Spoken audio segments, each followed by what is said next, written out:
हीच प्रेरणा घेऊन एक आगळं वेगळं काम छत्तीसगड जे नव्यानेच राज्य प्रस्थापित झालेलं आहे, आकार घेत आहे, तिथे सुरू झालं.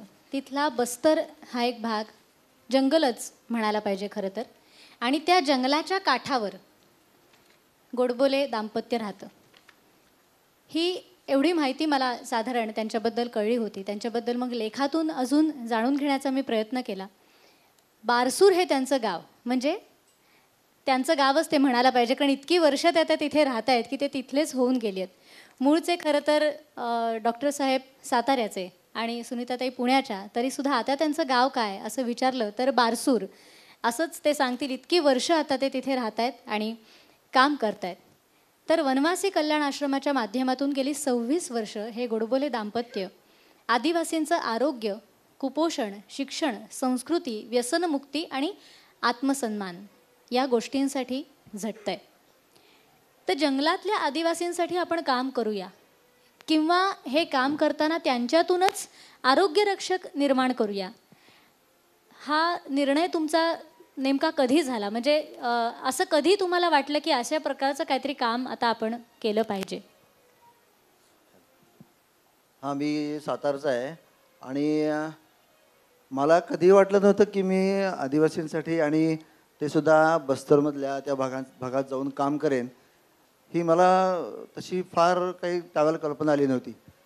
पण डॉक्टर श्वाइट्झर, अल्बर्ट श्वाइट्झरचं जे चरित्र आहे, ऑटोबायोग्राफी आहे, moreover from the primeval forest म्हणून, हे पुस्तक जेव्हा मी, छोटंच पुस्तक आहे, ते पुस्तक जेव्हा वाचलं तेव्हा असं मनात वाटायला लागलं की हे वेगळ्या प्रकारचं काम आहे.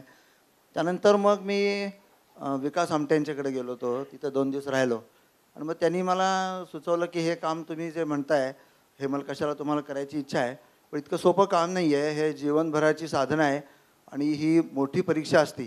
तेव्हा हे काम करायचं तर विचारपूर्वक केलं पाहिजे. 2-4 दिवसाच्या विचाराने असं होऊ शकत नाही. मग मी परत आलो. थोडासा निराशच झालो होतो की मला काय जमेल न जमेल असं आहे. त्यावेळेला हे वनवासी कल्याणाश्रमी संस्था आहे. त्यांनी मला बोलवलं की ह्या आदिवासींमध्ये, डांग जिल्ह्यामधल्या आदिवासींमध्ये काही तुम्ही काम करू शकता का? मग ते तिथल्या भिल्ल आदिवासींमध्ये मी काम करायला सुरुवात केली. ते 1989 पर्यंत. आणि मग 90ला आम्ही दोघंजणं बस्तरला, दंतेवाडा जिल्ह्यामध्ये बारसूर गावी गेलो आणि मग हे काम सुरू झालं. आत्ता तुम्ही म्हणालात की तुम्ही डॉक्टरकीची तुमची पदवी मिळाली तुम्हाला, आणि त्याच्यानंतर हे काम सुरू झालं. वनवासी कल्याण आश्रम संस्थेकडे तुमची पावलं वळली आणि नाशिक जिल्ह्यातल्या कनाशी या केंद्रातून तुमच्या कामाची सुरुवात झाली. त्यानंतर बस्तरमध्ये जाण्याचा जो निर्णय होता, तुमच्यासमोर 2 मला वाटतं पर्याय ठेवले गेले, बस्तर का मेघालय, आणि त्यातून त्यांना निवड करायची होती. तर मग बस्तरची निवड तुम्ही का केलीत? मेघालयात खरं म्हणजे मी गेलो असतो, पण आमचे ज्या संस्थेचे प्रमुख आहेत ते म्हणायला लागले की बा तुम्ही एकटे जाऊ नका, एवढ्या दूर तुम्ही जाणार आणि एक आयसोलेशनचा इतका मोठा प्रश्न असणार आहे. तर मराठी कोणी नाही, मराठी वाचायला तुम्हाला नाही, तुम्ही एकटे जाणार, लग्न करून जाणार असाल तर मग तुम्ही दोघं बस्तरला गेला तर आम्हाला हवं आहे. कारण बस्तरला आधी महिला कार्यकर्त्या होत्या काही, आणि त्यांना काही डॉक्टर्स येऊन राहून गेले होते आणि तो दवाखाना बंद झालेला होता. महिला तिथं कार्यकर्त्या होत्या. पुढे त्यांना काय मार्ग दाखवायचा तिथं कोणी गेलेलं नव्हतं. त्यामुळे मग त्यांनी सुचवलं की तुम्ही दोघं बस्तरला गेलात तर आम्हाला हवं आहे. मग त्यांच्या सोयीसाठी म्हणून आम्ही बस्तरला गेलो. पण माझं नशीब असं की ज्या हेमलकशाला मला काम करायची इच्छा होती, तर उपरवाला आहे, त्यांनी मला त्याच्याच पलीकडे बस्तरमध्ये घेऊन गेला. हे विशेष वाटलं मला. पण मग जंगलात राहायचा निर्णय जो होता तो कठीण नव्हता तुमच्यासाठी? ही जंगलाची आम्हा लोकांना आवडच आहे. आम्ही जेवढे गोडबोले कुटुंबीय आहेत सातारचे, सगळे लोक जंगलीच आहेत. म्हणजे जंगलात फिरणं हे आमचे नेहमीचीच गोष्ट आहे. त्यामुळे जंगलात राहणे आवड असल्यामुळं तो प्रश्नच येत नाही काही त्या बाबतीत. अच्छा. आणि त्या लोकांचं जीवन, वनातलं जीवन हे खूपच छान आहे. खूप साधेपणा आहे आणि खूप हिरोईक आहे. अच्छा. हिरोईक आहे त्यांचं जीवन जे आहे. ज्या जीवननिष्ठेने आणि ज्या संकटातून तो आदिवासी समाज, तो वनवासी समाज पुढे जात असतो, ते खरोखरीच थक्क करणार आहे. म्हणजे अनेक शत्रू असून सुद्धा तो आदिवासी जीवननिष्ठेने ते काम करत राहतो, नेहमीचा रुटीन जगत राहतो. हे आपल्याला एक प्रेरणादायक असतं त्या सगळ्यातून. मग सातारा हे तुमचं गाव, सज्जनगडावर तुमची विशेष भक्ती, हे सगळं ठीक आहे. जंगलाची आवड इथपर्यंतही ठीक आहे. समाजकार्य तुम्हाला करायचं होतं हेही ठीक आहे मी म्हणते. पण मग घरातनं असं पूर्णच वेळ निघून जायचं आणि दुसरीकडे कायमचंच जाऊन तिकडे काम करायचं, तेही इतकं लांब. मग घरच्यांची लगेच परवानगी मिळाली? नाही, लगेच नाही मिळाली. अवघड तर गेलंच. माझ्यापेक्षा जास्ती माझ्या घरच्यांना गेलं ते अवघड. अच्छा. पण काय असेल ते डिटर्मिनेशन एक होतं म्हणा, किंवा माझी श्रद्धा आहे की माझ्याकडून कोणतरी काम करून घेतं. मी करतो असं मला आजही फील होत नाही. 25, 30, 35 वर्षानंतर सुद्धा मला ते फिलिंग आलेलं नाही. मला वाटतं कोणतरी माझ्याकडनं करून घेतो. त्यामुळे मी जेव्हा जेव्हा बस्तर सोडायचा विचार केला तेव्हा माझे सगळे रस्ते बंद होऊन परत मला तिकडं जावं लागलं. अच्छा. त्याच्यामुळे कोई ऊपरवाला है वो ले जाता है, वही है. बरोबर. याच मला वाटतं अर्थाला पुढे नेणारं गाणं यानंतर आपण ऐकूया. कारण हे सांगत असताना त्या शब्दच मला लगेच ऐकायला यायला लागले की त्या फुलांच्या गंधकोशी सांग तू आहेस का, देवळात नाही असतं कुठे आहेस, जी ड्रायव्हिंग पॉवर यांची आहे. कोण यांना तिकडे घेऊन जात आहे आणि काम करायला लावत आहे तिथल्या लोकांसाठी, तर तो परमेश्वर आहे. अशा लोकांमध्ये वसलेला आहे, त्यांच्या रूपाने वावरतोय आपल्यामध्ये. तर सुनीता प्रसन्न पुराणिक, मूळच्या पूर्वाश्रमीच्या, असं एक प्रसन्न व्यक्तिमत्व असं मी अगदी नक्की सांगू शकते. कारण आज पहाटे 5 वाजल्यापासून त्यांचा सहवास माझ्या कुटुंबियांना लाभलेला आहे. कारण 2 दिवस प्रवास करून अत्यंत हसतमुखाने हे दोघेही जण जेव्हा आले तेव्हा इतकं बरं वाटलं. म्हणजे आधी बस्तर ते रायपूर हा 11 तासांचा बसचा प्रवास त्यांनी केलेला आहे. बस म्हणजे शिवनेरी वगैरे नाही बरं का, लक्झरी म्हणायचं पण एसटीच. त्यांनी ते आले रायपूरहून ते पुढचा इतका प्रवास करून अनेक तासांचा कल्याणला उतरले भल्या पहाटे आणि तिथून 4:45 वाजता ते आमच्या घरी हजर झाले. पण कुठेही तो शिणवटा त्यांच्या चेहऱ्यावर दोघांच्याही आम्हाला दिसत नव्हता. अत्यंत हसतमुख ते होते तिथे. तेव्हाही आम्ही तासभर गप्पा मारल्या. एखादा असा तर म्हणाला असा आता राहून पडतो, दमलोय, थकलोय, कुठेच नाही.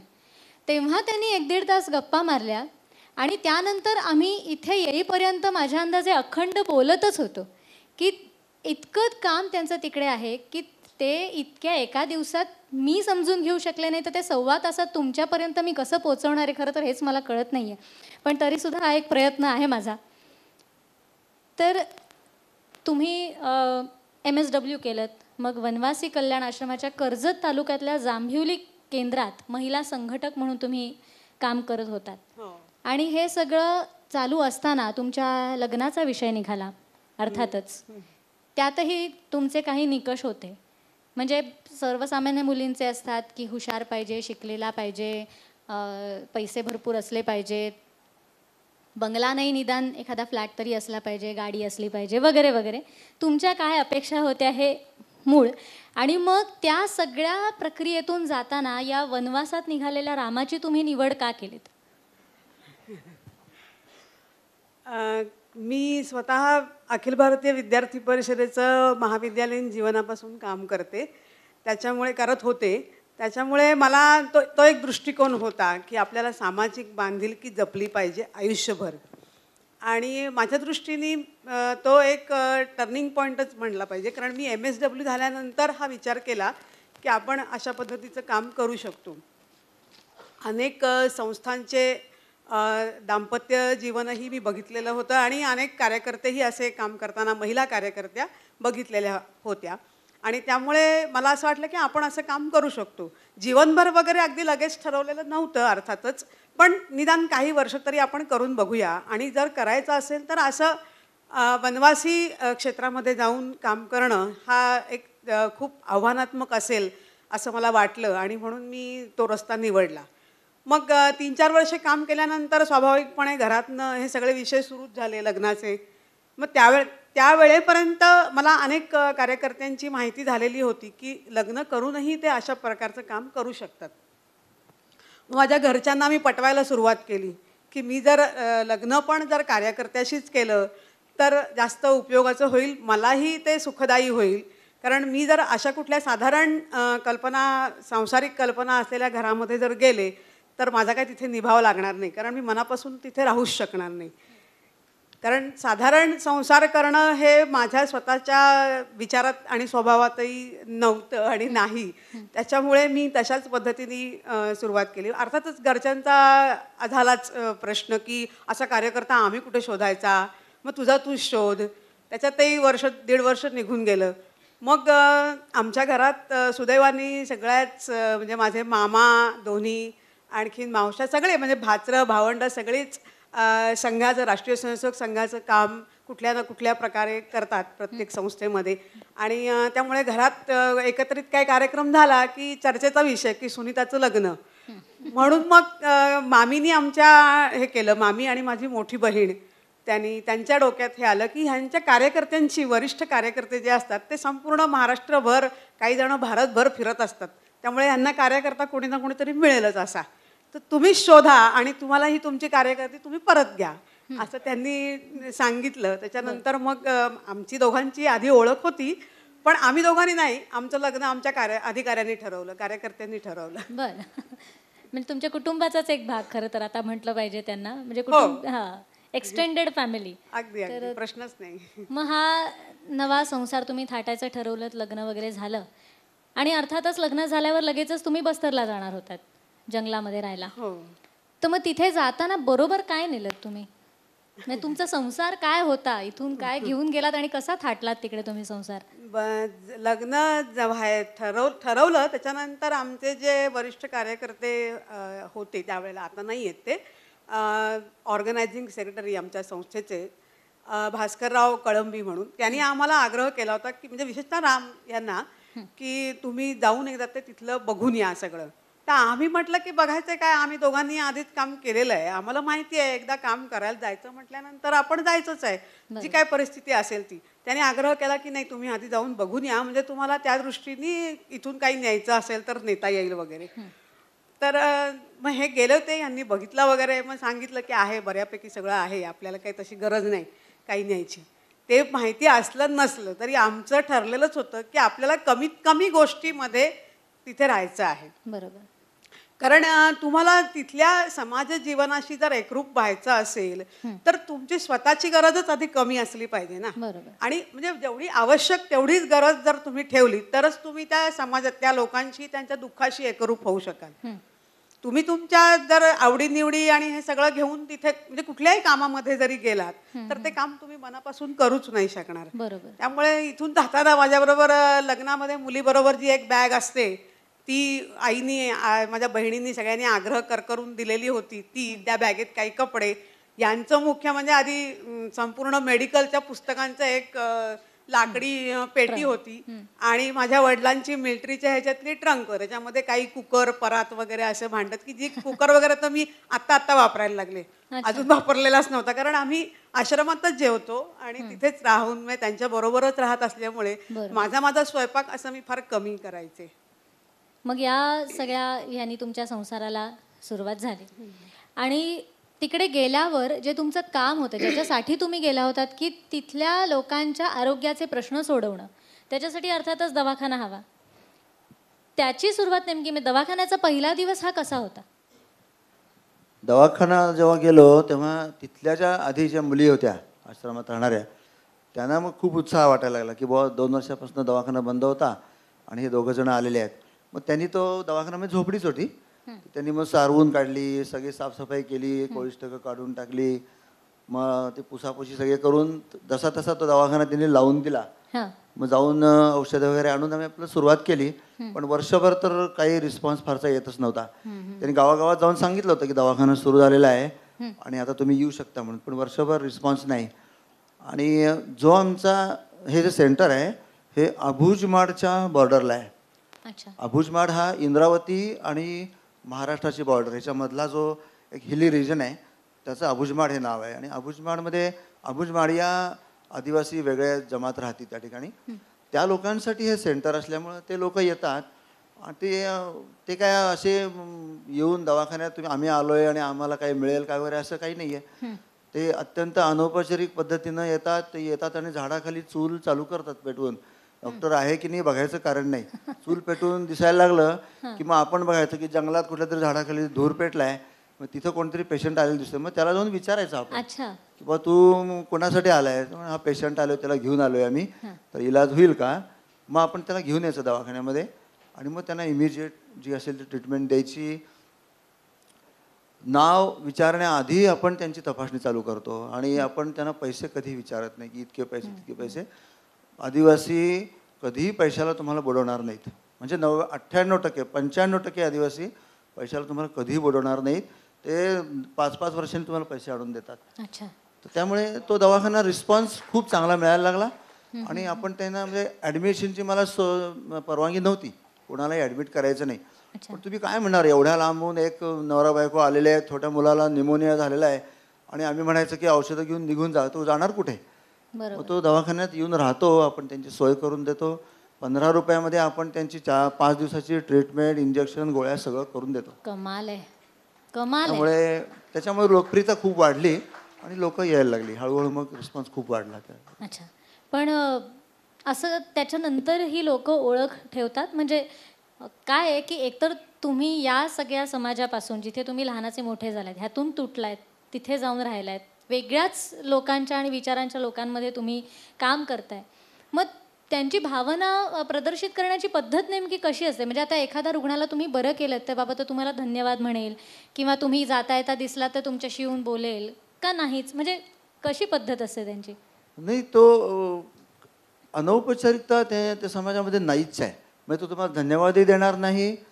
एक दिवस एक पेशंट आला होता, काहीतरी रविवार असेल, त्याची सुट्टी होती आणि मी सकाळी जेवढे पेशंट राहिले होते तेवढ्यांना औषधं वगैरे करून आमचे MPEBचं एक सेंटर आहे तिकडे जायला निघालो. तेवढ्यात एक पेशंट आला, तो दुरून गावातनं आला होता. तर त्याला म्हटलं तू बस, म्हटलं थोडा 10 मिनिटात येतो. थोडी कटकटच वाटली. आता निघालो आहे आम्ही. एक वसंतराव पत्तेवार म्हणून एक AC होते, त्यांच्याकडे आमचं जेवण वगैरे त्या दिवशी दिवसभर एन्जॉय करायचं त्यांच्या घरी जाऊन. रविवारी सुट्टी, त्यामुळे ठरवलं होतं. तो येऊन बसला आणि दवाखान्यात बसला. आम्ही आपलं गेलो, मी सुंदरशी गप्पा वगैरे मारल्या आणि कसं डोक्यात लक्षात राहिलं नाही, मोटरसायकल घेऊन निघून गेलो आम्ही. वसंतरावांच्याकडे जाऊन आमचं गप्पा झाल्या, जेवण झालं, झोप झाली, चहा झाला. संध्याकाळी 5-5:30 वाजता परत आलो तर हा भगवान सामने खड़ा. मैं बोला अरे क्या, कैसे आपको दवाई नहीं दिया मैंने? हाँ बोले, हंसत हंसत सांगतोय बा तुम्ही, आप भूल गए मुझे, लेकिन अब क्या करूँगा, ठीक है आप दवाई दीजिए, फिर अभी वापस कैसे जाओगे, नदी पार करके तुम्हारे गांव में जाओगे, कैसे जाओगे अभी? अरे इतनी बड़ी गलती मेरे से हो गई, कैसे करूँगा? तो थोड़ी सी लज्जा, तो लाज वाटलीच थोडीशी. नहीं कुछ नहीं, आप दवाई दे के मैं यहाँ रुक जाऊँगा, सवेरे चला जाऊँगा. म्हणजे तुम्ही त्यांना किंमत दिली नाही तरी ते तुमच्यावर रागवणार नाहीत आणि तुम्ही त्यांना मदत केली म्हणून ते तुम्हाला लगेच धन्यवाद देणार असंही नाही आहे. औपचारिकता त्यांच्यामध्ये नाहीच आहे. अच्छा. पण मग ह्यातून कधीतरी निराशा येते का की अरे मी एवढं ह्यांना केलं, हे बोलत सुद्धा नाहीत रस्त्यातून जाताना माझ्याशी, असं कधी वाटतं? मग त्यातून किंवा बाहेर येण्यासाठी तुम्ही काय करता या सगळ्यातून? निराशा तर वाटते, खूप वेळा वाटते. आपण त्यांच्यासाठी पळापळी गेलं, पेशंटला घेऊन गेलं, रात्र ते सलाईन धरून बसलो, रात्र ब्लड लावलेलं आहे ते आपण धरून बसलो आहे, सगळं करतं. पुन्हा ते तुम्हाला विचारतील असं काही नाही. पण तसंही काही नाही. काही वेळेला तुम्ही गावात गेलं आणि त्यांनी बघितलं तुम्हाला, तर एक आमचा कार्यकर्ता होता, तो जंगलामध्ये गेला आणि नदीच्या किनाऱ्यावर आंघोळ करत होता आणि तेवढ्यात, आता हा सगळा तिकडचा भाग माहिती आहे तुम्हाला, सगळ्यांना कल्पना आहे त्या सगळ्या भागाची. त्याला घेऊन गेले कॅम्पमध्ये आणि विचारलं तू कुठून आला, काय आला, सगळं झालं. मग तो काय आयडेंटिटी सांगायला अवघड वाटायला लागलं त्याला. मग घाबरून गेला, आता काय होणार माझं. तर तेवढ्यात 5 मिनटं त्याच्यासाठी ती युगासारखीच गेली. पण 5 मिनिटांनी एक आदिवासी उभा राहिला. तो म्हणाला आप कहाँ से आए हो? वो बारसूर में 32वां मंदिर में वो एक जो दवाखाना चलता है वहीं पे आए क्या? हाँ वहाँ से आया हूँ. हां, तो माझा भाऊ तिथं TBचं मेडिसिन घ्यायला जात होता, तोच आश्रम आहे तुमचा, तोच आश्रम आहे. की झालं, मग त्याचा सगळा प्रश्न सुटला. म्हणजे त्या आदिवासीनं त्याचे प्राणच वाचवले. थोडक्यात काय, म्हणजे इतकी ते तुम्हाला फुलासारखं सांभाळतात. कारण शेवटी प्रेम आहे हो. तुम्ही प्रेम द्या की हजारो रुपयांत तुम्हाला प्रेम मिळणार, हे अगदी निश्चित आहे. आदिवासी समाज प्रेमाला कधी तो हे नाही करणार. हे सगळं ऐकताना मला जाणवत असं होतं, या गप्पा आमच्या सकाळी घरी सुद्धा झाल्या तेव्हा, की आपण किती अपेक्षांची ओझी घेऊन रोज नवीन दिवस आपला सुरू करत असतो. ह्यानी माझ्यासाठी हे नाही केलं, त्यांनी असं नाही केलं, हा माझ्याशी बोलला नाही, वगैरे वगैरे वगैरे वगैरे. आपली ही यादी संपतच नाही. आणि मी कोणीतरी आहे हे आपलं एक ठाम असतं. म्हणून तर हे सगळे प्रश्न आपल्या मनात उद्भवतात ना. मी कोणीतरी आहे, ह्यांनी त्यांचं मी पणच टाकलेलं आहे, त्यामुळे त्यांना जीवन कळलेलं आहे. आपल्याला ते कळण्यासाठी आपलं मी पण अजून गेलेलं नाही आहे. आणि मग आपली अवस्था, जे गदिमांनी म्हटलेलं आहे की थकले रे नंदलाला, अशीच आपली अवस्था झालेली असते. हे सगळं मीपणाचं ओझं घेऊन आत्मसन्मान याव याव ट्याव हेच घेऊन आपण जगत असतो, पुढे जात असतो, ह्यातून आपण थकून जातो. पण तो आपला शिणवठा घालवण्याचा मार्ग मला वाटतं ह्यांचं कार्य जर आपल्याला कळलं तर मिळेल. गाणं ऐकूया आणि नंतर पुढच्या प्रश्नांकडे वळू. यानंतर आपण इथे स्लाईड्सवर काही गोष्टी बघणार आहोत की त्या आदिवासींचे आरोग्यविषयक प्रश्न किती गंभीर आहेत ह्याचं आपल्याला एक थोडासा अंदाज येईल. पण त्याची तांत्रिक तयारी होती आहे. तोपर्यंत मी एक प्रश्न डॉक्टर सरांना विचारते की 2.5 दशकांची ही सगळी तुमची तपश्चर्या आहे आणि आता यातून, या अखंड तपश्चर्येतून मांत्रिकाचे पाय धरणारे तिथले जे आदिवासी आहेत त्यांचा ओढा आता हळूहळू तुमच्याकडे वळायला लागलेला आहे. डॉक्टर हा कोणतरी एक महत्त्वाचा माणूस असतो आणि तो बरा करतो, याच्यावर त्या लोकांची आता श्रद्धा बसायला लागलेली आहे. तर किती ह्याच्यात नेमका फरक पडला, म्हणजे अंधश्रद्धेचा जो विळखा आहे त्याच्याबद्दल तुम्ही काय सांगाल? तुमचे ते अनुभव कसे होते? अंधश्रद्धेचं इतकं सोपं नाही आहे निघून जाणं. बस्तरचे 2 भाग आहेत, उत्तर बस्तर आणि दक्षिण बस्तर. दंतेवाडा, बिजापूर, सुकमा हा जो भाग आहे, जेवढं तुम्ही दक्षिणेला जाल तेवढं जंगल जास्ती, तेवढं अज्ञान जास्ती, तेवढी व्यसनाधीनता जास्ती, तेवढं मांत्रिकाचे उपचार जास्ती, तेवढं तुम्हाला रिस्पॉन्स कमीत कमी मिळणं. म्हणजे दक्षिण दंतेवाडा किंवा सुकमा या जिल्ह्यामध्ये काम करणं म्हणजे विचारच करायचं की आपण जे काम करतोय त्यातनं लवकर काही मिळेल असं काही नाही आहे. तो मांत्रिकाचा विळखा द्यायला वेळच लागणार आहे. पण आपल्या कामामध्ये किंवा आता ह्या 108 वगैरे जी सेवा आहे सरकारी, या सगळ्यामुळे त्यांना एवढं लक्षात आलेलं आहे की इमिजिएटली आपल्याला ट्रीटमेंट उपलब्ध होती आणि हळूहळू तो पगडा कमी व्हायला लागलेला आहे. पण 100% मांत्रिकावरच ते अवलंबून राहतात आणि तिथं फेल गेला तरच मग ते डॉक्टरकडे येतात. आपल्यापेक्षा बरोबर उलटं आहे. तर त्याच्यामुळे ही गोष्ट कठीण आहे आणि त्यांना हे निश्चित डोक्यात बसलेलं असतं की हे माझ्यावर कोणीतरी काहीतरी काळी जादू केलेली आहे आणि त्याच्यामुळं माझा हा भाऊ झाडावरनं खाली पडला आणि तो गेला, हे त्यांना डोक्यात पक्कं बसलेलं आहे. पण ती जायला हजारो वर्षाचा अंधार आहे, तो काय लगेच जाणार याच्यातला भाग नाही. आणि आम्ही तर 20-25 वर्ष म्हणजे काय विशेष आहे, तेव्हा आम्ही सगळे खूप उशिरा पोचलो आहे. खूप आधी पोचायला पाहिजे होतं. हजारो वर्षाचा अंतर जायला वेळ लागेल, पण हळूहळू त्याचा पगडा कमी होत चालला आहे, निश्चित आहे. हॉलमधले लाईट थोडे जर आपल्याला डीम करता आले तर, कमी करता आले तर.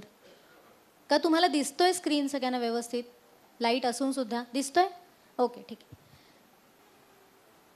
वनवासी कल्याण आश्रम, बारसूर, दंतेवाडा, छत्तीसगड इथे मेडिकल कॅम्प झाला होता एप्रिल 2016 ते मार्च 2017. ह्याचा हा सगळा आढावा आहे की total number of medical camps त्यांचे 18 झाले. Number of patients attended 1805.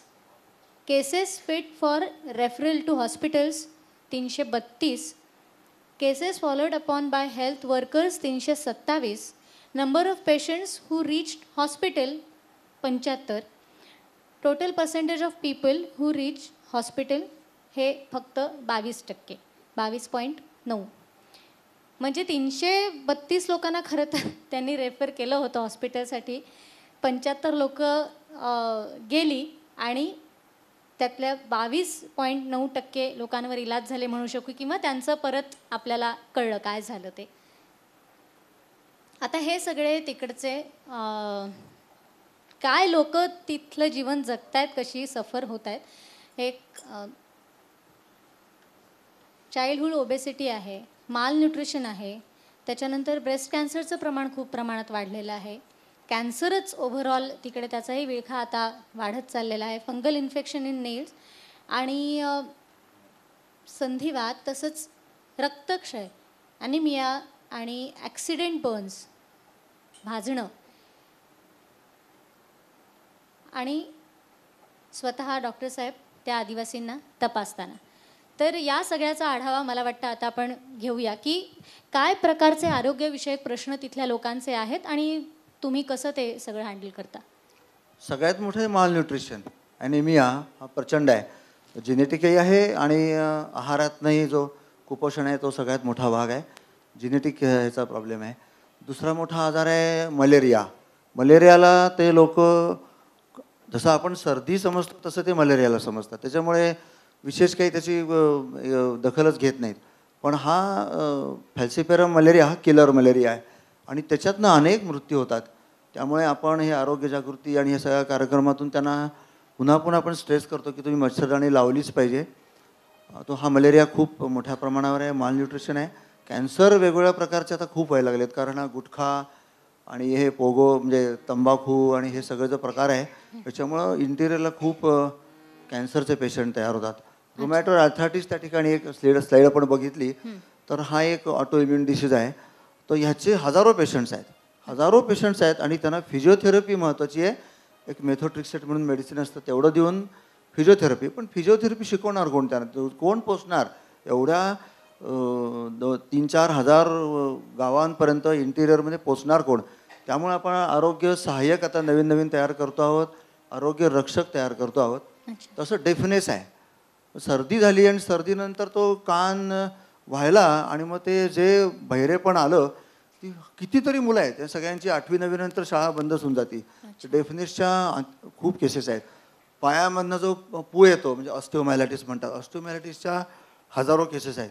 त्याही आपल्याला, म्हणून हे मेडिकल कॅम्प आम्ही तेवढ्यासाठी सुरू केले की आपण कितीही इंटिरियरला जाऊन आपण मेडिकल कॅम्प करू शकतो. मी बारसूनपासून 50 किलोमीटरवर मेडिकल कॅम्प घेतो तेव्हा तिथून अजून 20 किलोमीटर आतले पेशंट येतात आणि ते आपल्याला मिळतात आणि मग त्यांना आपण मग दंतेवाडा, जगदलपूर, रायपूरला घेऊन जातो, बरोबर घेऊन जातो. त्यांचं इन्व्हेस्टिगेट करून त्यांचे ऑपरेटिव्ह, त्यांची मेडिसिन, त्यांचा फॉलोअप ही सगळ्याची जबाबदारी आपण घेत होती या सगळ्याची. तर अशा प्रकारचे खूप म्हणजे महिलांचे आजार, प्रचंड महिलांचे आजार आहेत, पण त्यांना सांगणार कोण. तर हे अगदी सोपं काम आहे. त्या लोकांमध्ये जाऊन त्यांना या आजाराची माहिती देणं, आरोग्य जागृती कार्यक्रम वेगळा चालतो. तर सुनीता तो कार्यक्रम गेले वर्षभर घेत होती.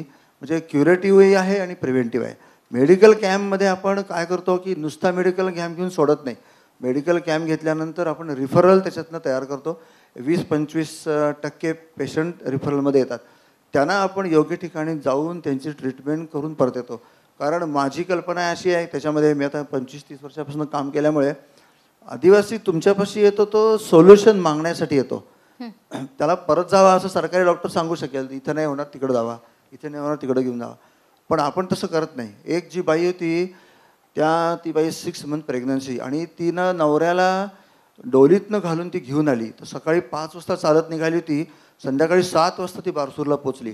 सरकारी दवाखान्याने सांगितलं यहाँ नहीं होगा, जाओ आप जगदलपुर जाओ. वो कहाँ जाएगी. 7-8 जो आदिवासी त्या डोलीतनं घालून त्या माणसाला घेऊन आले होते. तर नशिबाने एक माणूस रस्त्याने चालला होता, तो बोला की वो उधर एक 32वां मंदिर के पास आश्रम है, वहाँ पूछो कुछ होता है तो वो कर लेंगे. त्यांनी आमच्यापाशी आणला. तर तो माणूस 4 महिन्यापूर्वी फणसाच्या झाडावरनं पडला होता. पूर जंगलामधलं गाव आहे, एकदम खूप इंटेरियरला. तिथं म्हणजे मोटरसायकली जाणं शक्य नाही, पावसाळ्यात मोटरसायकली जाणार नाही, इतकं इंटेरियरचं गाव आहे. त्याला ते घेऊन आली होती बाई ती. आणि मग ती बाई मला म्हणायला लागली इसको कुछ कर सकते हैं क्या. मग मी तिला एक सांगितलं, अरे जो करना है सब कुछ करेंगे, आप चिंता ही मत करो, आप आए हैं ना, वो हमारा पेशंट है, चलो. मग आम्ही त्याला हे केलं, 1.5 तास त्याचं ड्रेसिंग करायचं, त्याची सगळी ट्रीटमेंट. वास एवढा प्रचंड की त्याला कोणीही दवाखान्यात घेणं शक्य नाही. मग तो 10-15 दिवस सगळ्या ड्रेसिंग, त्याची ट्रीटमेंट, पोषक आहार सगळं करून मग सुनीता ॲम्ब्युलन्समधनं घालून त्याला रामकृष्ण आश्रमच्या दवाखान्यात घेऊन गेली नारायणपूरला. मग तिथं तो ॲडमिट 3-4 महिने राहिला आणि मग नंतर तो ठीक झाला. तर आपण, माझं आणि त्या आदिवासी समाजाचं प्रेमाचं नातं आहे, हे माझं पक्कं ठरलेलं असल्यामुळे येणाऱ्या पेशंटला तसं जाऊनच द्यायचं नाही. त्याला ट्रीटमेंट मी करू शकत नसेन, ठीक आहे, माझ्यापाशी ते ज्ञान नाही, पण ज्यांच्यापाशी ज्ञान आहे त्यांच्यापाशी मी घेऊन जाईन.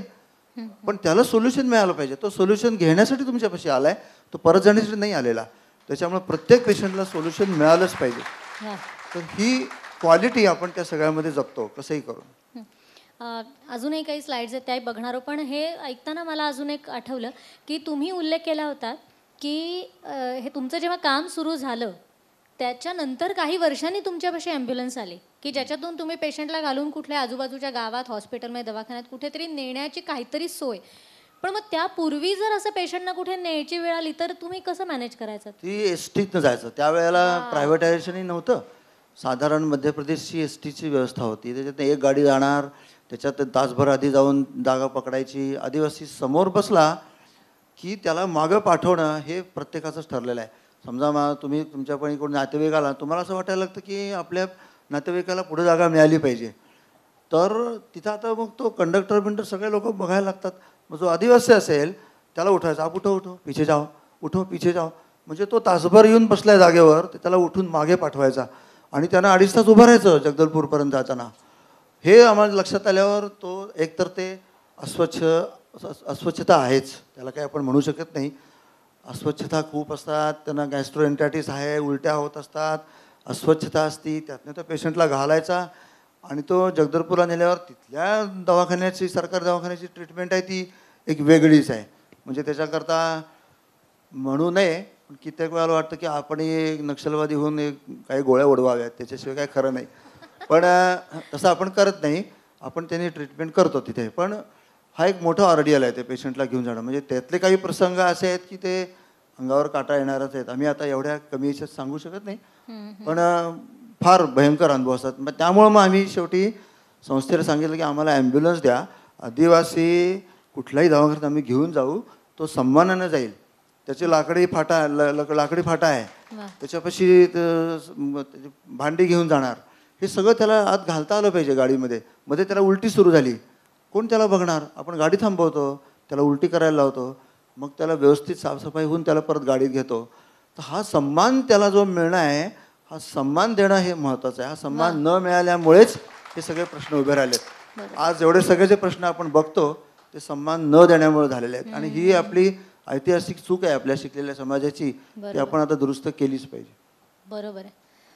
श्रद्धा आणि सबुरी म्हणजे आपल्या कामावरची श्रद्धा आणि हे एवढं सगळं करण्यासाठी लागणारा धीर, सबुरी, हे 2 गुण ह्यांच्या ठायी असल्यामुळे मला वाटतं प्रत्येक संकटाकडे ते एक संधी म्हणून बघतात आणि त्यातून निघण्याचा मार्ग शोधण्यासाठी ते धडपड करतात.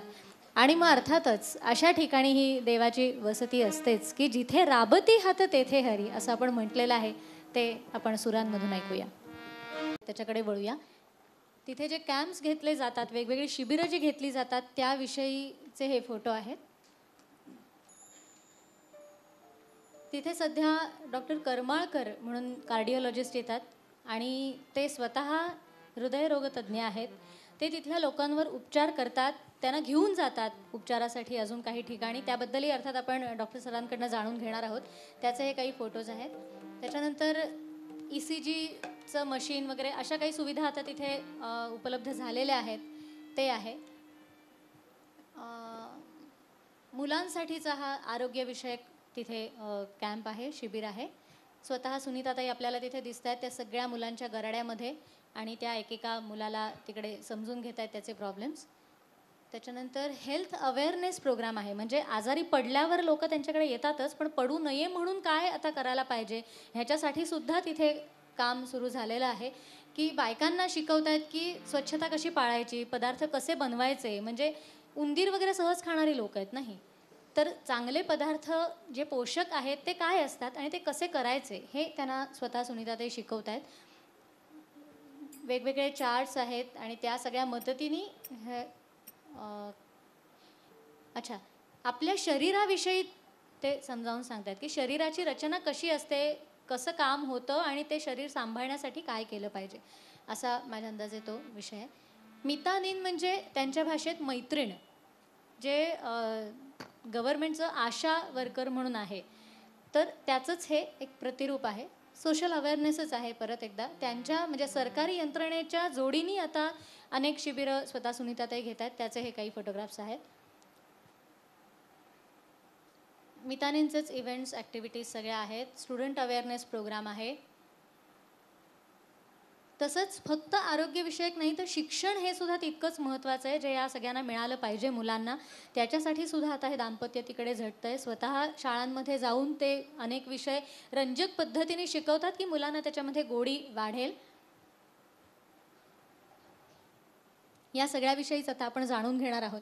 पण सुरुवातीला मी सुनीताताईंना विचारेन की या शिबिरांमध्ये तुमचा हिरिरीने सहभाग असतो, तर नेमकी ही शिबिरं कशी होतात, आता त्याला कसा तुम्हाला रिस्पॉन्स मिळायला लागलेला आहे, आणि महिलांविषयीचं जे तिथलं तुमचं काम आहे त्यांच्यामध्ये मिसळून त्यांचे आरोग्यविषयक म्हणा की आता जसं मी म्हटलं की पदार्थ चांगले खायला करणं हे तुम्ही त्यांना शिकवलं, ह्या सगळ्याबद्दल जरा सांगाल का? मगाशी यांनी म्हटलं तसं की रोग झाल्यानंतर उपचार हा तर एक भाग झालाच, परंतु रोग होणारच नाही किंवा कमीत कमी होईल आणि आपलं शरीर जास्तीत जास्त कशा पद्धतीने निरोगी आपल्याला ठेवता येईल हे शिकवणं फार गरजेचं आहे. म्हणजे त्याला आपण म्हणू लोकशिक्षण आरोग्यासाठीचं, ते खूप आवश्यक आहे. असं जेव्हा आमच्या लक्षात आलं तेव्हा तोपर्यंत म्हणजे जेव्हा आम्ही 90 ते 2002 होतो तेव्हाचं आमच्या कामाचं स्वरूप फार वेगळं होतं. परंतु आता जेव्हा 2010ला जेव्हा आम्ही परत बस्तरला गेलो तेव्हा असं लक्षात आलं की सरकारी सुविधा पुष्कळ आहेत. 102, 108, 104 अशा वेगवेगळ्या ॲम्ब्युलन्स त्याच्याकरता ती सगळी सुविधा म्हणजे मिळाल्यामुळे लोक डॉक्टरांपर्यंत पोचत आहेत, तरी निदान पेशंट पोचतोय. परंतु ह्याच्या पाठीमागे जो म्हणजे लोकशिक्षणाचा भाग आहे तो जर आपण केला नाही तर हे प्रमाण कमी होणार नाही. आणि इंटिरियरला इतकी मोठी संख्या आहे की तिथपर्यंत हे सगळं पोचतही नाही आहे. आणि त्या लोकांना त्याची माहिती करून देणं, मग त्याचं माध्यम काय असेल तर आत्ता आमच्याकडे आशा वर्कर, ज्याला आपण इकडे बाकी सगळ्या भारतामध्ये वेगवेगळी नावं आहेत पण महाराष्ट्रामध्ये आशा वर्कर नाव आहे की म्हणजे त्या पाड्यातनं ती पंचायत तिथली स्वास्थ्य सखी म्हणजे आरोग्य मैत्रीण नियुक्त करते आणि मग तिला ते ट्रेनिंग देतात. पण आमच्या असं लक्षात आलं की आमच्याकडच्या ज्या स्वास्थ्य रक्षिका आहेत ज्या पंचायतीने नेमलेल्या त्या थोड्याशा कमी शिकलेल्या किंवा किंबहुना न शिकलेल्याच आहेत. पण त्या आपल्या पाड्यामध्ये एका पाड्यामध्ये साधारण 30 ते 40 घरं तिला कव्हर करायची असतात. मग आम्ही असं ठरवलं की आपण जर त्यांनाच जर प्रशिक्षण दिलं तर त्या जास्तीत जास्त चांगल्या पद्धतीने ते सगळं म्हणजे मी जेव्हा त्या महिलांच्या बरोबर फिरायची ना गावामध्ये, कारण हे काम आम्ही आधी पण करतच होतो. त्याला आम्ही महिला चेतना शिबिर असं नाव द्यायचो. वनवासी कल्याण आश्रमाची तो एक वेगळा आणि खूप चांगला उपक्रम आहे. त्याच्यामध्ये स्वास्थ्य हा एक छोटासा विषय होता, बाकी अनेक विषय असायचे, त्यात स्वास्थ्य हा विषय होता. आता आम्ही प्रामुख्याने स्वास्थ्य हाच विषय या शिबिरांमध्ये घेतो. आणि त्या मितानीन जी मगाशी म्हणलं तसं की स्वास्थ्य सखी जी आहे तिला आम्ही ते प्रशिक्षण देतो. त्या प्रशिक्षणाचे 2 भाग आहेत. एक म्हणजे त्यांना शरीर रचना समजावून सांगणं, सुरुवात तिथून होते. प्रत्येक महिन्याला एक विषय आणि त्या विषयाला अनुषंगून किंवा त्या विषयाच्या बरोबर एक न्यूट्रिशियस रेसिपी आम्ही त्यांना शिकवतो. आमच्याकडे उपलब्ध असलेल्या काय म्हणू आपण त्याला वस्तूंमधून आपण ती त्यांना शिकवतो. म्हणजे असं नाही आहे की तुम्हाला काहीतरी बाहेरनं काहीतरी आणावं लागेल, खूप महाग काहीतरी विकत घ्यावं लागेल, काजू बदाम वगैरे, त्याची काही गरज नाही आहे. तर तुमच्याकडे जी नाचणी आहे, तुमच्याकडे जी डाळ आहे, तुमच्याकडे तांदूळ आहे, त्यातनंच तुम्ही पौष्टिक पदार्थ कसे बनवू शकता. त्यामुळे आमची सुरुवातच मुळी खिचडीपासून झाली. इथे असा होता मला वाटतं मगाशी फोटो, खिचडी खाताना महिला. तर अनेक महिलांना खिचडी, नंतर मग ऑगस्टमध्ये जेव्हा रक्षाबंधन आलं त्यावेळेला नारळी पौर्णिमा म्हणून आम्ही नारळाचा भात शिकवला. मग हे त्या महिला आता आम्ही मितानींना हे सांगतो आणि त्या घरात स्वतः करतात. अच्छा. आणि त्यांनी तिथे तर केलंच, त्यांना सगळं सामान आम्ही दिलं उपलब्ध करून, पण त्यांनी त्यांच्या पाड्यामध्ये जाऊनही ते त्या महिलांच्या बरोबर राहून म्हणजे त्यांना शिकवलं आणि त्यांना खायलाही घातलं. म्हणजे ह्याच्या जोडीला आम्ही अजून एक विषय असा घेतला की आपल्या सगळ्यांना आठवत असेल की आपण भरपूर पालेभाज्या लहानपणी खाल्लेल्या आहेत, कारण त्या मिळत होत्या अनेक वेगवेगळ्या प्रकारच्या की ज्याची आता मुलांना माहितीच नाही आहे. पालेभाजी म्हणजे फक्त पालक आणि मेथी हीच नावं लोकांना माहिती आहेत आणि किंवा माठ फार तर फार अगदी, पण तांदूळ ज्या किंवा राजगिरा वगैरे ह्या पालेभाज्यांची नावं कोणालाच माहिती नाहीत. आमच्याकडे तर पिंपळाच्या पानांची, कोवळ्या पानांची भाजी पण करतात. त्यामुळे म्हणजे खरं म्हणजे प्रत्येक झाड हे खाण्यालायक आहे. आणि म्हणजे कोवळी पानं त्याची, नंतर मुनगा म्हणजे काय म्हणायचं, शेवग्याच्या पानांची फुलांची भाजी, हे म्हणजे मी आईकडनं ऐकलेलं आहे. फुलांची भाजी तर आम्ही म्हणजे भरीत मी पण खाल्लेलं आहे घरी. तर हे सगळं त्यांना ते करतच होते पूर्वी. आता त्यांना विचारायला गेलं ना तर नाही, वो तो हम अभी नहीं खाते है. म्हणजे त्यांना असं वाटतं की हे खाणं म्हणजे मागासपणाचं लक्षण आहे. तर फ्लॉवर खाणं, कोबी खाणं म्हणजे हे पुढारलेपणाचं लक्षण आहे. म्हणून मग त्याच्याकरता आम्ही ह्या गावागावातनं स्पर्धा घेतल्या, वनभाजी स्पर्धा. याची आमची मुख्य प्रेरणा आमचे महाराष्ट्राचे जे अध्यक्ष आहेत चैत्राम पवार, अनेकांनी त्यांच्याबद्दलही ऐकलं असेल, ते त्यांच्या गावामध्ये ही वनभाजी स्पर्धा घेतात, आजही चालू आहे तिथे. आणि आता तर अनेक त्या परिसरातल्या महिलांचा सहभाग असतो. मग त्या वनभाजी स्पर्धेचं वैशिष्ट्य काय, तर त्यांनी आपल्या जंगलात मिळणारी भाजी करून आणायची, त्या भाजीचा कुठलाही पदार्थही करून आणायचा. सध्या आमच्याकडे फक्त भाजीच करतात, पण इकडे म्हणजे हे धुळ्याकडे जे आहे ना चैत्राम पवारांचं, तिथे तर बायका आता थालीपीठं आणि काय काय काय काय करायला पण शिकलेले आहेत, पराठे वगैरे त्याच भाज्यांचे. तर आमच्याकडे जी जंगली भाजी मिळते त्याचा औषधी उपयोग काय आहे तो पण त्यांनी सांगायचा, आणि ती भाजी जी जी चांगली भाजी होईल तिला पारितोषिक. तर अशा ह्याच्यातनं त्यांच्यामध्ये ती जागृती आणणं, त्याच्यामध्ये 2 भाग झाले. त्यांना पौष्टिक आहाराची माहिती झाली, आपल्याकडे आहे ते पौष्टिक आहे आणि ते आपण खाल्लं पाहिजे ही पण माहिती झाली, आणि जे आपलं आहे त्याच्यात काही चांगलंही आहे हाही एक भाव त्यांच्यामध्ये आम्ही विकसित करतो आहोत, आणि त्याच्यामध्ये आम्ही नक्की यशस्वी झालो. वा. ह्याच्यानंतर आपण बालशिक्षण बाल आरोग्य अभियान जे तुम्ही सुरू केलं याच्याकडे वळणार आहोत, पण तत्पूर्वी एक गमतीशीर अनुभव तुम्ही सांगितलात घरी आपण गप्पा मारताना. खरा तो गमतीशीर नव्हता, भीतीदायक होता, पण असा ऐकताना तुम्हालाही तो गमतीशीर वाटेल की जंगलात राहणार म्हणजे अर्थातच मनुष्य प्राण्याबरोबर इतर अनेक प्राणी असणारच. त्यांचा सहवासही मधून किंवा दर्शन मधून त्यांना घडत असतं. अस्वल वगैरे तर भरपूर आहेत असं ते म्हणाले. आणि सगळ्यात मुख्य म्हणजे साप, आणि अनेक विषारी साप. म्हणजे पूर्वी तर त्यांच्या दवाखान्यातून साप निघायचे, असं तपासतायत रुग्णाला आणि एकदम खुर्ची खालून साप आला असं त्यांनी मला सांगितलं. म्हणून मी म्हटलं, मीही हसले, पण खरं तर ही गोष्ट भीतीदायक आहे. तर ह्याचा सामना म्हणजे तुम्ही कसा केला? साप वगैरे असे आजूबाजूने तुमच्या फिरत होते, मग ही अजूनही अशीच परिस्थिती आहे का? आता थोडंफार काहीतरी सुधारणा घडली आहे त्याच्यामध्ये? नाही, सापाला सगळे मित्रच मानतात ना त्या भागामध्ये. तर मित्र आला आणि मित्र भेटून गेला, बरं. ह्याच्यापेक्षा वेगळं काही नाही आहे. अच्छा. म्हणजे पट्टेरी मण्यार फक्त आलं तर थोडी भीती वाटायला लागते, घरात शिरलं किंवा इकडून आलं. बाकी 2-3 वेळा हिला बाईट्स होता वाचली. बापरे. पण ज्या दवाखान्यात आम्ही झोपडी होती त्याच्यात इतके साप निघायचे मण्यार क्रेट्स, बापरे. की शेवटी आम्हाला ती झोपडी काढून टाकावी लागली आणि मग तिथं कन्स्ट्रक्शन करून घेतलं. तर साप म्हणजे तशी काय फार वेगळी काही गोष्ट वाटत नाही त्याच्यामुळे. पण आम्हाला भीती वाटते म्हणजे असं काही नाही आहे, पण त्या लोकांबरोबर राहून आता तसं वाटायला लागलं की इतकं काय ते घाबरण्याची गोष्ट नाही आहे. ठीक आहे, मोटरसायकल येऊन ॲक्सिडेंट होतात आपल्याकडे, तसं तिथं सापाने ॲक्सिडेंट होतात तेवढंच होतं. म्हणून काय आम्ही मोटरसायकल काय चालवायचं सोडत नाही ना. मग तसं साप आलेले सुद्धा आम्ही काही फार डोक्यावर घेत नाही त्या गोष्टी. वा वा वा. म्हणजे एखाद्या गोष्टीकडे किती सहज रीतीने पाहू शकतात लोक आणि काम करू शकतात, हे खरंच नवल वाटतं.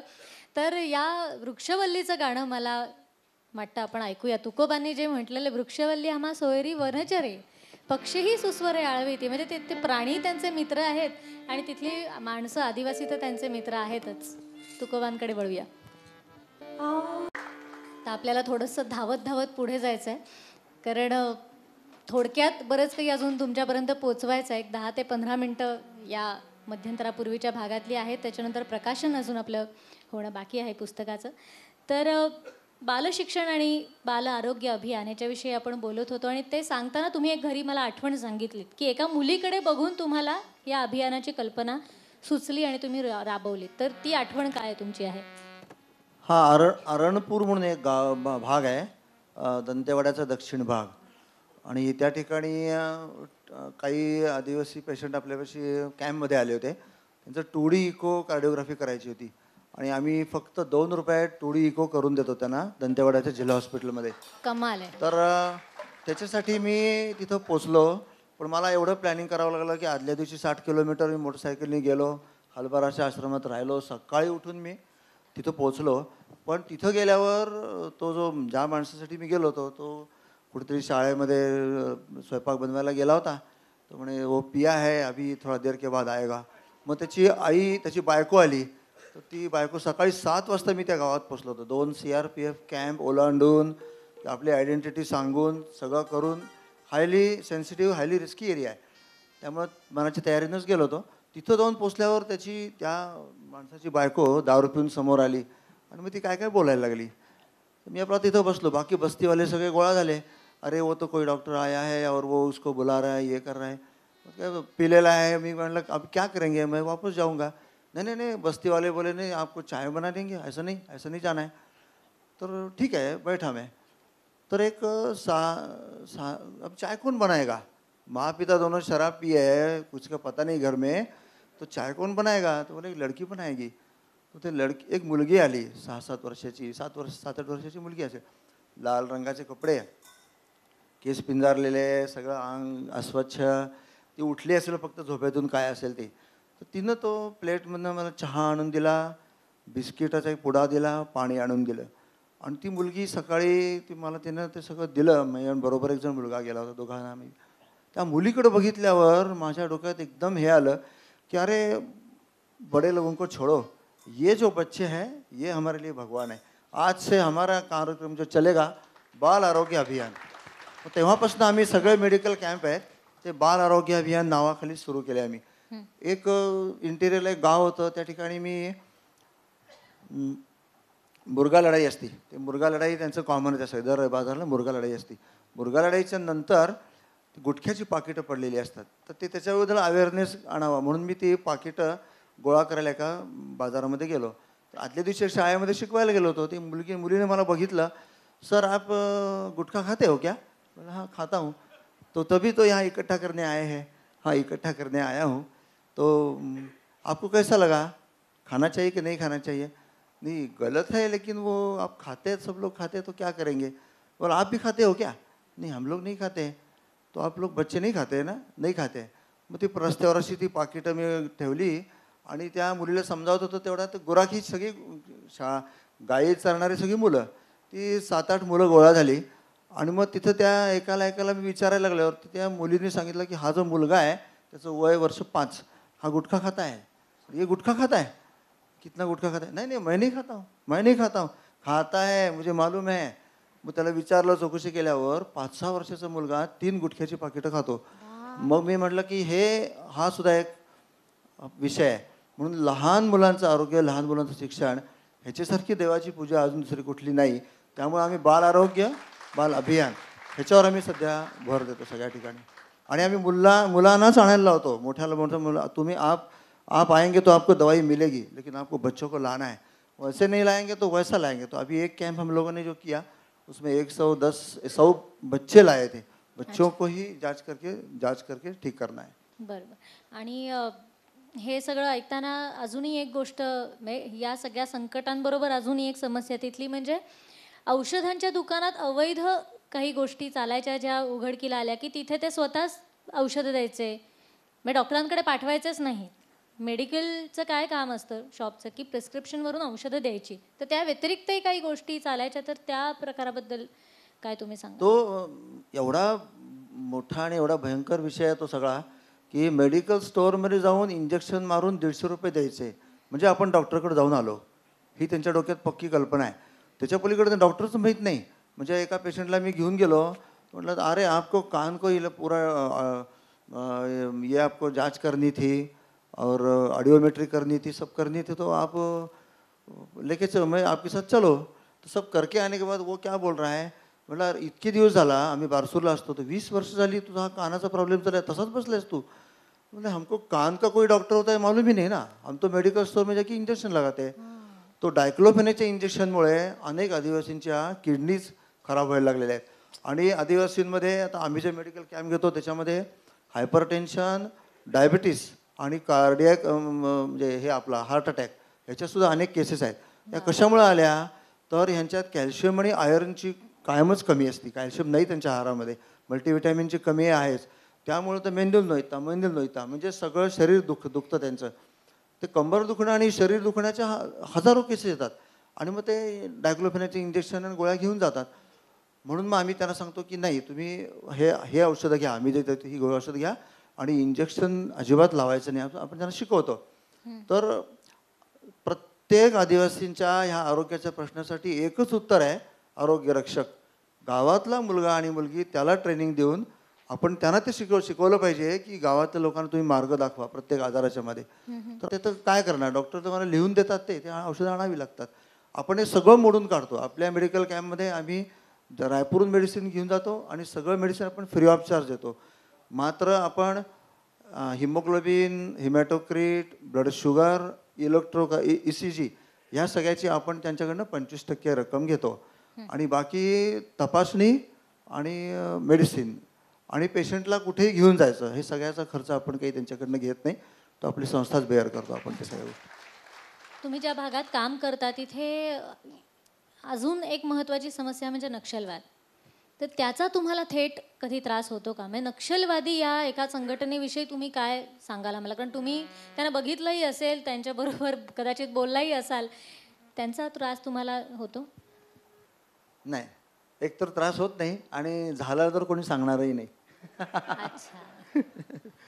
पण होत नाही. सेवेचंच काम आपण ठेवलेलं आहे आणि आपला दुसरा कुठला उद्देश नाही आहे, त्यामुळं तसा प्रश्न नाही. आणि नक्षलवाद ही समस्या नाही आहे, नक्षलवाद ही प्रतिक्रिया आहे. अच्छा.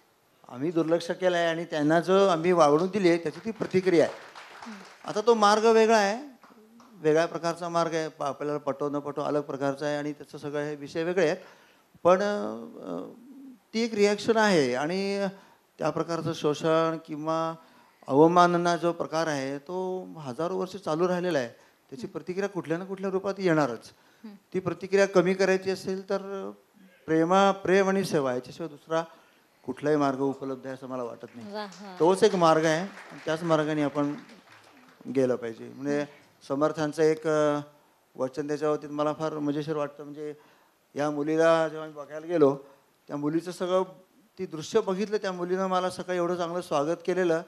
तर मी म्हटलं की काय आपल्या जीवनाचं तरी ध्येय असावं आणि हे सगळं आपण काय करतो. मोठी माणसं तर ऐकण्याच्या परिस्थितीत नाही आहेत. तर मला त्याच्यानंतर समर्थांचं एक वाक्य फार छान वाटलं आणि त्या कामाची एक प्रेरणा आहे सगळ्याच्या मागे.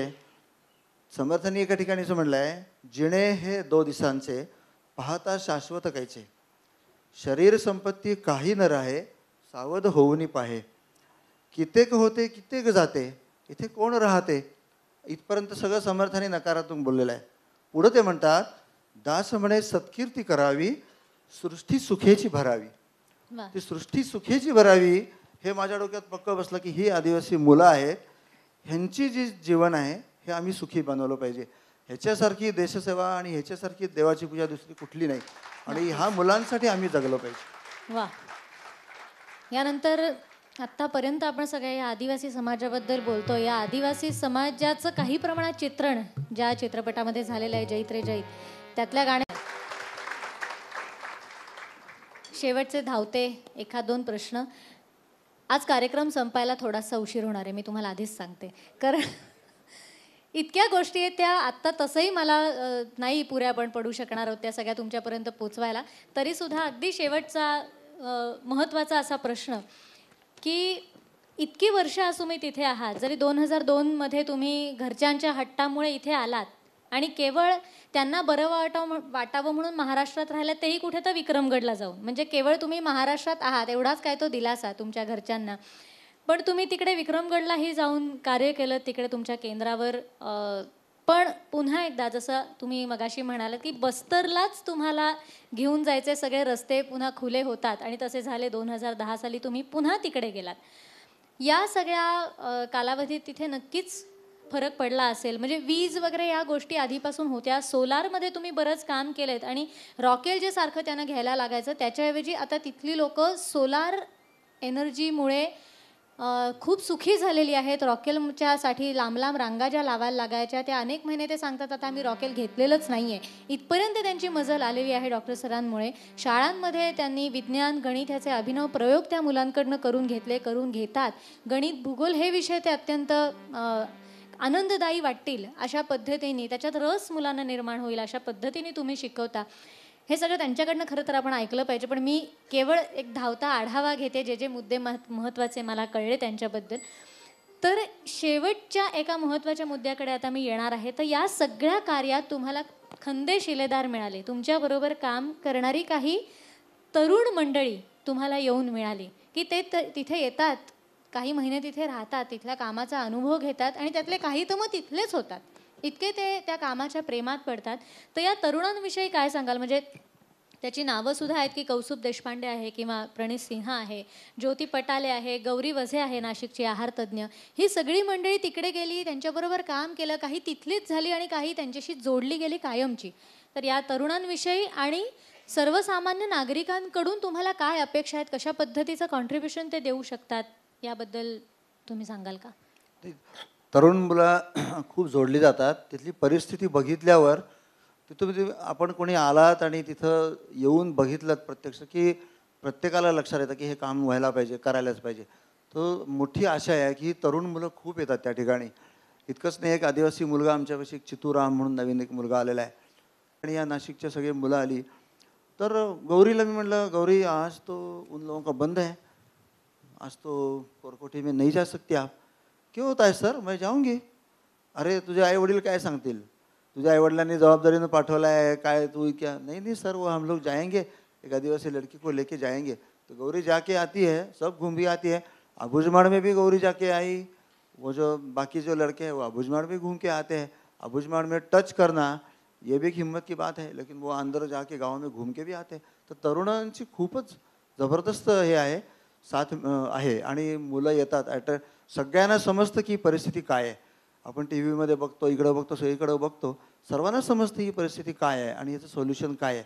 पण तरुण मुलं झोकून येतात, काम करतात, ही मोठी एक आशेची गोष्ट आहे. आणि एक मला या ठिकाणी थोडंसं जोडावं असं वाटतंय, वेळ जरी झालेला असला तरी, नक्की. की दंतेवाड्याबद्दल मीडियामध्ये जे काही वर्णन होतं आणि मीडियाने जो आम्ही हिंदीमध्ये बोलतो, थोडा मराठी शब्द पटपट आठवत नाहीत म्हणून मी हिंदीच वापरते, हवा खडा किया है की दंतेवाडा में ऐसा है, दंतेवाडा में वैसा है. म्हणजे आमच्या घरातल्यांचे फोनसुद्धा नंतर येणं बंद झालं, कारण त्यांना आम्ही सांगितलं की दंतेवाड्यात काहीतरी घटना घडली, म्हणजे ती आमच्या गावाजवळ घडलेली नाही, ती कुठेतरी 90 किलोमीटर 100 किलोमीटर दुरीवर पण घडलेली असते. आणि सांगताना आता हे तिन्ही जिल्हे आहेत, त्याचं सगळ्याचं नाव दंतेवाडा पूर्वी होतं, त्यामुळे सारखं दंतेवाड्यात काहीतरी होतं.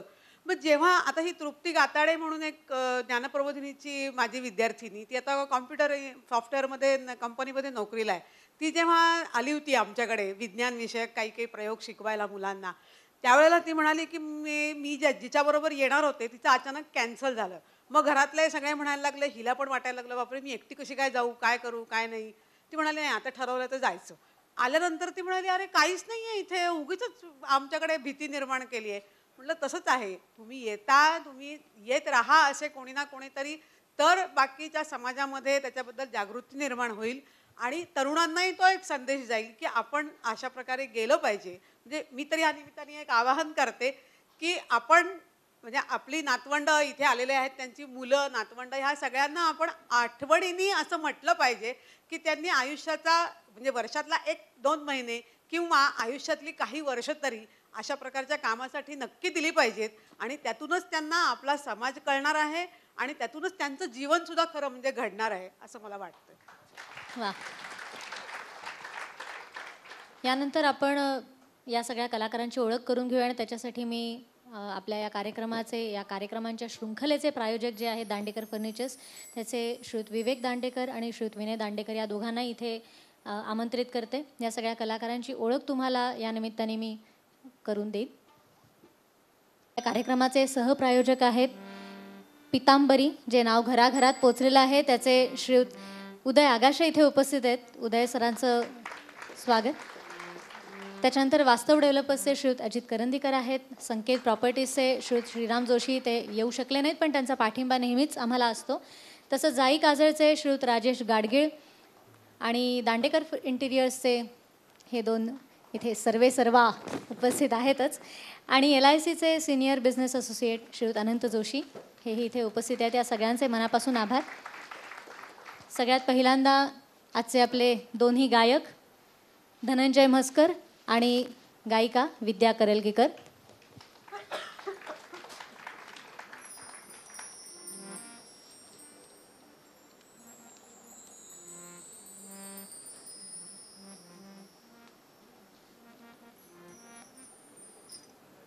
आमची एक कार्यकर्ती आलेली आहे रंगमंचावर, सिया गोखले.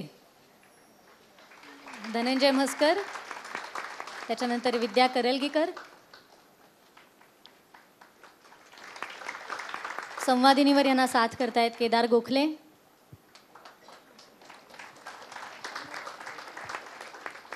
या संपूर्ण कार्यक्रमाचे संगीत संयोजक सिंथेसायझरवर यांना साथ करतायत प्रशांत लळित.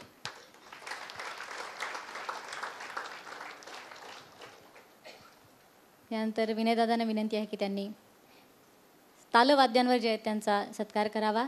तबला आणि ढोलकी याच्यावर आहेत रवींद्र नवले. ही सगळी नावं आणि सगळी मंडळी आपल्याला परिचित आहेत, अनेक कार्यक्रमांमधून आपल्याला दिसत असतात. या रंगमंचावरही अनेकदा आलेली आहेत. साईड रिदमवर आहेत अमित देशमुख. जैत रे जैत या सगळ्या मंडळींनी गाजवलेलं आहे आत्ता इथे. आणि ऑक्टोपॅड आणि तबला याच्यावर आहे सुशांत बर्वे.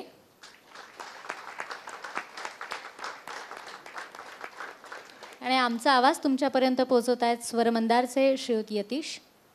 त्यांच्या वतीने तुम्ही घेतलं तरी चालेल.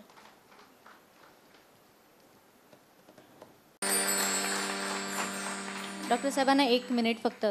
1 मिनिट फक्त मला बोलायचं होतं. वर्षानुवर्ष त्या बस्तरच्या जंगलामध्ये फिरताना, अबुजमानमध्ये फिरताना किंवा ह्या सगळ्या भागामध्ये फिरताना खूप दिवस एक मनात भावना होती की आपल्या कामाचं काही काउंटिंग होतं की नाही, आपल्याला कोणी विचारतं की नाही. अनेक लोक विचारायचे तुम्ही काम करता पण हे कुणा काय माहीत होत नाही आणि याचं काही कॉग्निजन्स नाही कुठल्या समाजाकडनं काही. तर खूप वेळा निराशा यायची ह्या सगळ्या कामातून. पण एक दिवस अचानक संपदाताईंनी पुण्याला भेट घेतली आणि त्यांनी ही मुलाखत घेतली आमच्या दोघांची. आणि मग त्या मुलाखतीत तो लोकसत्ता जो लेख आला, त्यानंतर ते ईमेल आणि ते फोनचा जो वर्षाव झाला, तेव्हा पहिल्यांदा जाणीव झाली की नाही हा समाज आपल्याला विसरत नाही. आणि तर त्या लेखानंतर खूप मोठ्या प्रमाणावर मदती मिळाल्या आणि लोकांनी ह्या कामाचं एक दखल घेतली. संपदाताईंना आणि या सगळ्या समाजाला माझ्या म्हणजे आम्ही खरोखरीच कृतज्ञ आहोत आणि धन्यवाद देतो या सर्व लोकांना. रसिको, प्रसार माध्यमांची ही ताकद आहे. या निमित्ताने मी इथे प्रसार माध्यमांचे सगळे प्रतिनिधी जे आलेले आहेत, ABP माझा आहे, इथले काही लोकल चॅनल्स आहेत, त्याच्यानंतर झी 24 तास आहे, काही जणांचा उल्लेख माझ्याकडनं राहून गेला असेल तर क्षमा करावी, लोकमत आहे, लोकसत्ता, या सगळ्यांनी आम्हाला आनंदाने प्रसिद्धी दिली, यानंतरही देतील. तुमचे आम्ही मनापासून आभारी आहोत. तुमच्यामुळे चांगलं काम सगळ्या लोकांपर्यंत पोहोचतंय. यानंतर पुस्तक प्रकाशनासाठी मी काही मान्यवरांना इथे रंगमंचावर येण्याची विनंती करणार आहे. सर्वप्रथम या पुस्तकाच्या ज्या लेखिका आहेत त्या श्रीमती संपदाताई वागळे, तसंच शारदा प्रकाशनचे श्रीयुत संतोष राणे जे या पुस्तकाचे प्रकाशक आहेत. त्यानंतर पुस्तक निर्मितीसाठी आर्थिक पाठबळ देणारे श्रीयुत विलास ठुसे. सगळ्यांना रंगमंचावर येण्याची विनंती आहे तुम्हाला. त्यानंतर गोडबोले सरांना आणि सुनीताताईंनाही विनंती आहे की त्यांनी रंगमंचावरच थांबायचं आहे. आणि त्याबरोबरीने मी डॉक्टर राजेंद्र धामणे आणि डॉक्टर सुचेता धामणे यांनाही विनंती करते की त्यांनी रंगमंचावर यावं.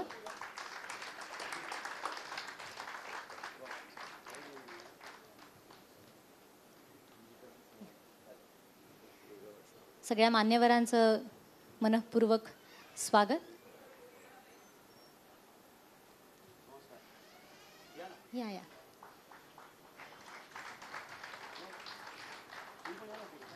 लोकसत्ता चतुरंगमध्ये 2015 साली आलेलं हे सदर सत्पात्री दान याचं पहिलं पुस्तक निघालं.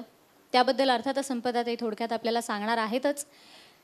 त्या पहिल्या आवृत्तीचं प्रकाशन केलं होतं कुलगुरू डॉक्टर संजय देशमुख जे माजी कुलगुरू आपले होते. अत्रे कट्ट्यावर याचं आत्ताचे आहेत आणि त्यांच्या हस्ते जे प्रकाशन झालं ते इतकं शुभ हस्ते झालं की त्याच्या 1000 प्रती काही दिवसात संपल्या आणि तो सगळा निधी 1 लाख रुपयांचा निधी त्यांनी माऊली प्रतिष्ठानसाठी दिला. आणि आज त्याचं दुसऱ्या आवृत्तीचं प्रकाशन होणार आहे. तो संपूर्ण निधीसुद्धा या दोन्ही संस्थांच्यामध्ये म्हणजे कृतज्ञता ट्रस्ट जो गोडबोले सरांसाठी काम करतो आणि धामणे सरांचा माऊली प्रतिष्ठान, माऊली सेवा प्रतिष्ठान, या दोन्ही संस्थांना हा निधी जाणार आहे. तुम्ही जे सगळे उपस्थित आहात तुम्ही सुद्धा सढळ हस्ते यांना मदत कराल हा मला विश्वास आहे. वेगळं मी सांगायला नको. मुलुंडचे सगळे आपले सुजाण सुसंस्कृत असे समोर रसिक प्रेक्षक लाभलेले आहेत. सगळ्यात पहिल्यांदा विनंती आहे की वास्तव डेव्हलपर्सचे श्रीयुत अजित करंदीकर यांना करते, त्यांनी यांचा सत्कार करावा. तसंच मराठा मंडळाचे अध्यक्ष शिर्के काका त्यांनाही विनंती आहे की त्यांनी रंगमंचावर यावं.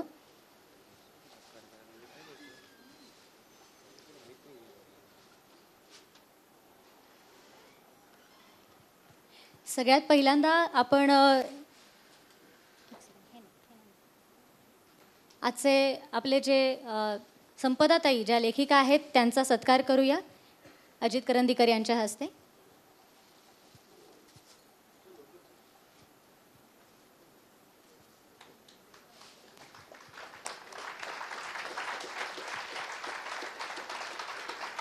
त्यानंतर मी शिर्के काकांना विनंती करते की त्यांनी या पुस्तकाचे प्रकाशक आणि निर्माते यांचाही सत्कार करावा. ही एक ध्वनिफीत त्यांना देऊन, फॉर्च्यून एंटरटेनमेंटचीच ही ध्वनिफीत आहे, निर्मिती आहे, दत्तगीतांची ही ध्वनिफीत आहे.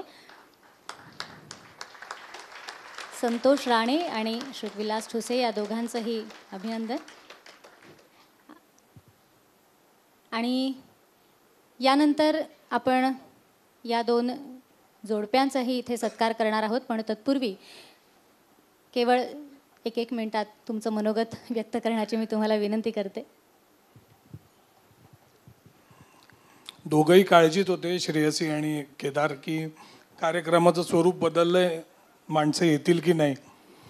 या वास्तूचा गुण आहे, इथे चांगले कार्यक्रमच होतात आणि चांगलीच माणसं येतात. म्हणजे आपण ह्या कार्यक्रमात म्हणजे 4 कार्यक्रम आज दरवर्षी फॉर्च्यून एंटरटेनमेंट देते, तर फक्त मनोरंजनच द्यायचं का हा विचार आमचा झाला. आणि त्यांनी दोघांनी अतिशय चांगला निर्णय घेतला की याच्याबरोबर थोडंसं सामाजिक भानही आपण राखायला हवे, कारण मुलुंडमध्ये त्या स्टँडर्डची लोकं आहेत. त्यामुळे हे जर करताना सुरुवातीला लोकांना थोडंसं जरा जड गेलं. मला वाटतं की 22-24 गाण्याच्या ऐवजी 10-15 गाणी होणार, मध्येच मुलाखत होणार, हे कितपत रुचतंय. पण आज जी काही गर्दी झाली आहे याने नक्की खात्री झाली की मुलुंडमध्ये फॉर्च्यून एंटरटेनमेंट आता चांगलं रुजलंय. तर त्यामुळे आपण एका अर्थाने असं आज म्हणूया की मुलुंडकरांचे पाय चांगल्या कार्यक्रमाकडे वळले हो, खऱ्या अर्थाने जीवन त्यांना कळले हो. मी आज आता श्रेयसी आणि केदारना विनंती करतो की आजच्या आपल्या दोन्ही जे मुलाखत घेतोय आपण त्यांचा सत्कार करूया. डॉक्टर गोडबोले,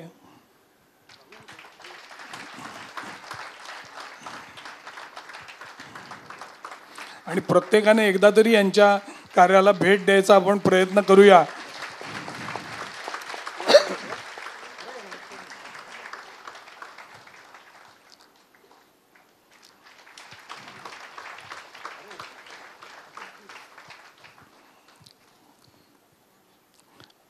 डॉक्टर धामणे,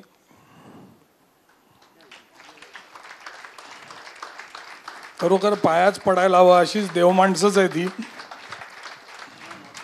आणि ती अजून कुठेतरी देवाला शोधतायत. म्हणजे कुठल्या कार्यात देवाला शोधतात, खरंच नवल वाटतं त्यांचं. आणि असं एक अजून ॲडिशनल सांगतो की संपदाताई वागळे ह्या मुळात आपल्या मुलुंडचीच कन्या आहे. आधीच्या पिढीला जर माहीत असतील तर त्या सिनकर बाई यांची मुलगी आहे. त्यांच्यानंतरच्या पिढीला माहिती असतील तर सिनकर सरांची बहीण आहे. आणि त्याच्या पुढच्या पिढीला माहीत नसेल तर ते त्यांचं दुर्दैव आहे. त्यामुळे ही आपली आता मुलुंडची कन्या आहे आणि तिने जे काय लिहिलं ते अप्रतिम आहे. ते पुस्तक आता इथे जेव्हा प्रकाशित होईल तेव्हा प्रत्येकाने त्याची कॉपी घेऊन जावी. मी वास्तव डेव्हलपर्सतर्फे त्याच्या 100 कॉपी आधीच बुक केलेल्या आहेत. आणि याच्यानंतर जर कोणाला लागली तर आमच्या ऑफिसमध्ये त्या कॉपीज ठेवण्याची व्यवस्था मी करतोय. आज संधी चुकली तर नक्की ऑफिसमधनं घेऊन जा. धन्यवाद. तिकडे थांब. शिर्के काकांना विनंती आहे की त्यांनी या सगळ्या उपक्रमाला शुभेच्छा द्याव्यात. नमस्कार. खरं तर अजित करंदीकर सर बोलल्यानंतर कोणी बोलूच नाही असं मनापासून वाटतं. तरीसुद्धा बोलल्या वाचून राहत नाही म्हणून आमची श्रेयसी ताई आणि केदार दादा ह्यांनी खरोखरच एक आता अविस्मरणीय असा हा प्रयोग या ठिकाणी केलेला आहे. आता सरांनी सांगितलं की हा वास्तूचा हा गुण आहे. खरोखरच आमच्या पण मला थोडंसं मांस चढलं आणि अतिशय आनंद झाला.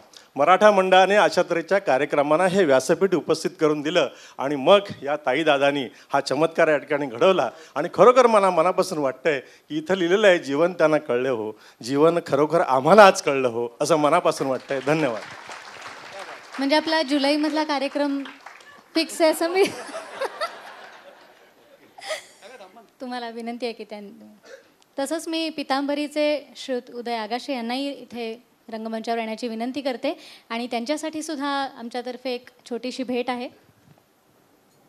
केदार गोखले यांना विनंती की त्यांनी पितांबरीचं फार मोलाचं सहकार्य आम्हाला या कार्यक्रमासाठी मिळालेलं आहे. आणि त्यांची जी अभिनव उत्पादनं आहेत ती इथे तुमच्यासाठी हजर आहेत. त्याच्यामुळे पुस्तक त्याच्या बाजूला या दोन्ही संस्थांची पावती पुस्तकं आणि त्याच्या बाजूला पितांबरीची प्रॉडक्ट्स, ते प्रत्येक ठिकाणी व्हिजिट कंपल्सरी आहे.